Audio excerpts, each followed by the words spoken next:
Food waste is becoming an issue not just for Australia, but also the world. Predictions show that within the next 40 years, global food production is going to need to expand to meet the requirements of the growing population. So what is food waste? Food waste is any edible product that is discarded or uneaten. It can occur in the stages of production, harvest, processing, retailing, or consumption. It can be broken down into two categories, avoidable and unavoidable. An alarming statistic is that a third of the food we produce worldwide is being wasted.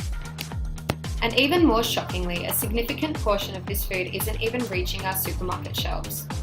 Up to 40% of all fresh produce is rejected from supermarkets. But why is this? Because they look a bit different. Surely this food could go to a better cause, especially with the amount of hungry bellies that there are in this world. Australia is currently producing enough food to feed 60 million people, which is considerably larger than the current population of 25 million.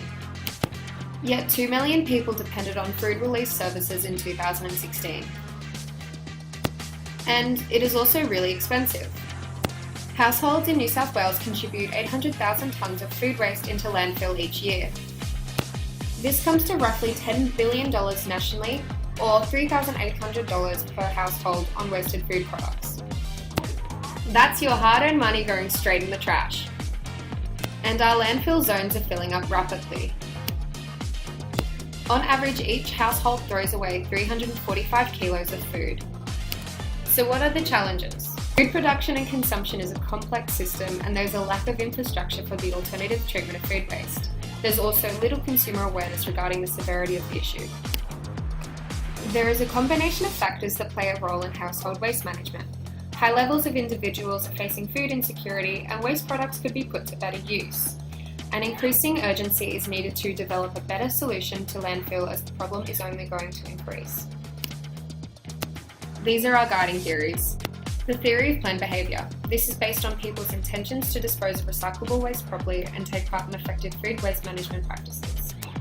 If individuals view food waste management as feasible, believe in their ability to make a positive change, and are influenced by other forward-thinking behaviours, they are more likely to engage in sustainable food waste practices.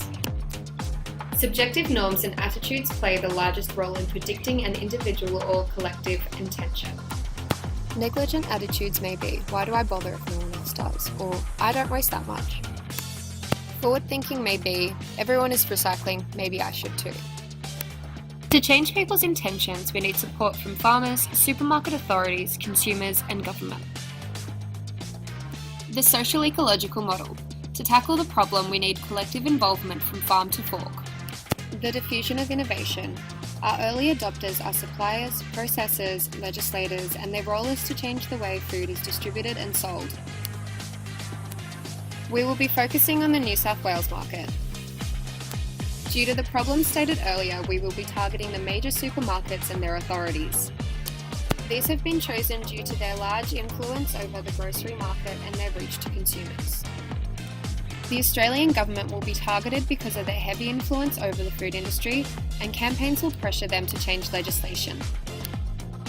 Consumers need to be targeted along with this to support the growing industry. So what has already been done? These are a few successful campaigns that have been created to address the issue, but we will be focusing on a select two.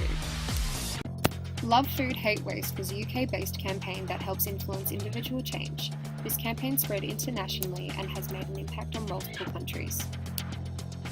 From this campaign, we concluded that the issue needs to go beyond just individual behaviour change. Food enters the waste stream not because we don't care, but because we actively prioritise other things, and because of authorities' failure to provide infrastructure to address the problem. The Think Eat Save campaign is different in that it takes part in upstream efforts to create change. The Odd Bunch initiative is the first of its kind in Australia and involves selling ugly fruit and veggies at a discounted price.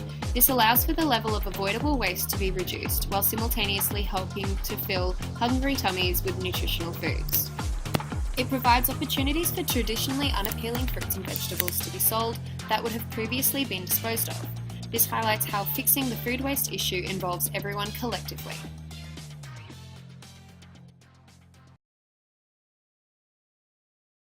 Free created using Powtoon.